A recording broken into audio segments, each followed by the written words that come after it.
Assalamualaikum warahmatullahi wabarakatuh. Perkenalkan, nama saya Sarah Enggal Winati, NPM E1D01868, berasal dari Program Studi Agribisnis Universitas Bengkulu angkatan 2018. Di sini saya akan menjelaskan tentang jenis-jenis modal dalam perusahaan. Dan jangan lupa like dan komen ya. Langsung saja ya, saya akan menjelaskan dari isi video ini, yaitu jenis-jenis dalam modal perusahaan. Yang pertama itu modal, sumber modal. Modal secara umum adalah sekumpulan uang atau barang yang digunakan sebagai dasar untuk melaksanakan suatu pekerjaan. Menurut para ahli, yang pertama yaitu 1. Bambang Rianto. Modal adalah produksi yang digunakan untuk memproduksi lebih lanjut. Yang kedua, DRS Moekijat. Modal adalah semua hal yang dimiliki oleh perusahaan meliputi uang tunai, kredit, hak, membuat serta menjual sesuatu seperti mesin-mesin dan properti. Yang ketiga yaitu Munawir.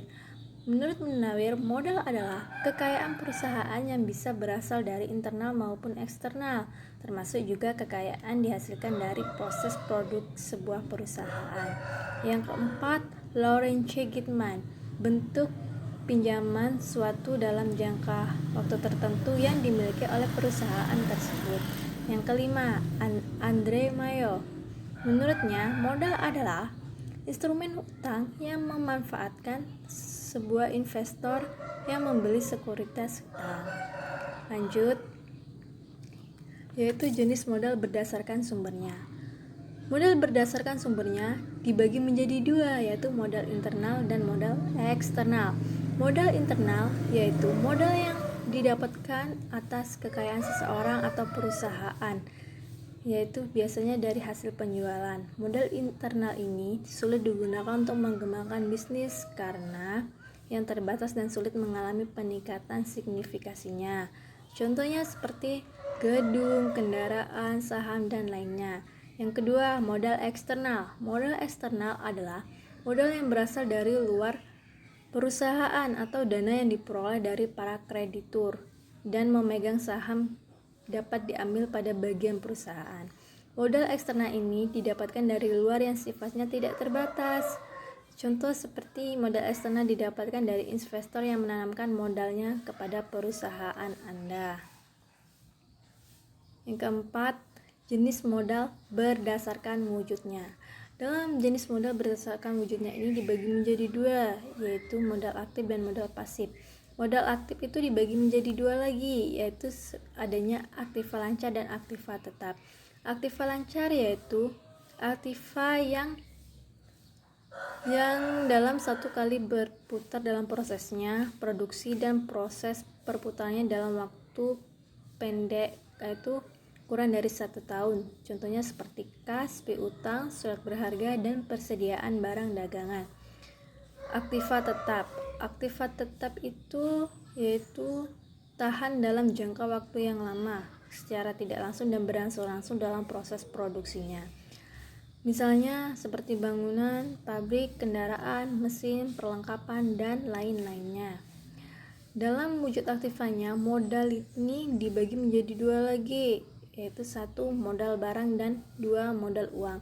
Modal barang adalah modal aktiva yang berwujudnya kebendaan dan hak-hak sejumlah barang seperti tanah, mesin, dan perlengkapan lainnya.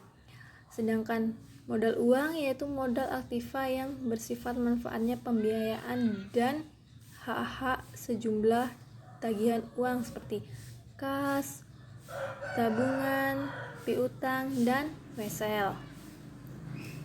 Lanjut, yaitu yang kedua, modal pasif. Modal pasif yaitu di mana hak-hak pemilik dan para pembeli utang dinyatakan dalam nilai uang. Modal pasif ini dibagi menjadi dua lagi, modal sendiri dan modal asing. Modal sendiri yaitu adalah modal yang berasal dari pemilik perusahaan dan yang tertanam di dalam perusahaan untuk waktu yang tidak tertentu lamanya.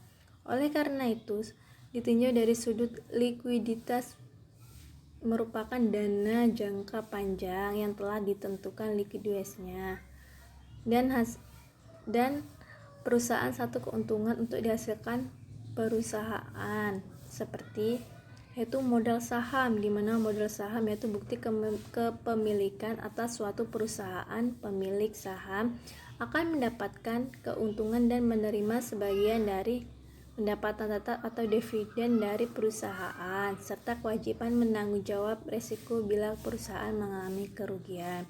Yang kedua, laba ditahan. Laba ditahan adalah penahanan keuntungan yang memiliki tujuan, maka disebut sebagai cadangan. Lanjut, yaitu modal asing.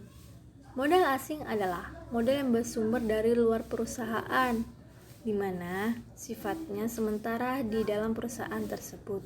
Contohnya hutang jangka pendek. Hutang jangka pendek tersebut yaitu suatu kewajiban atau hutang terjadi dalam kaitannya operasi perusahaan, seperti hutang dagang, hutang wesel, hutang jangka panjang dalam periode kini. Kemudian hutang jangka menengah. Hutang jangka menengah yaitu waktunya antara 1 sampai 10 tahun. Hutang jangka waktu menengah terdiri atas yaitu term loan dan kredit utama dengan umur lebih dari 1 tahun dan kurang dari 10 tahun. Yang kedua, leasing, yaitu suatu kontrak antara pemilik aktiva yang bisa disebut sebagai lessor dengan pihak yang memanfaatkan aktiva tersebut untuk jangka waktu tertentu.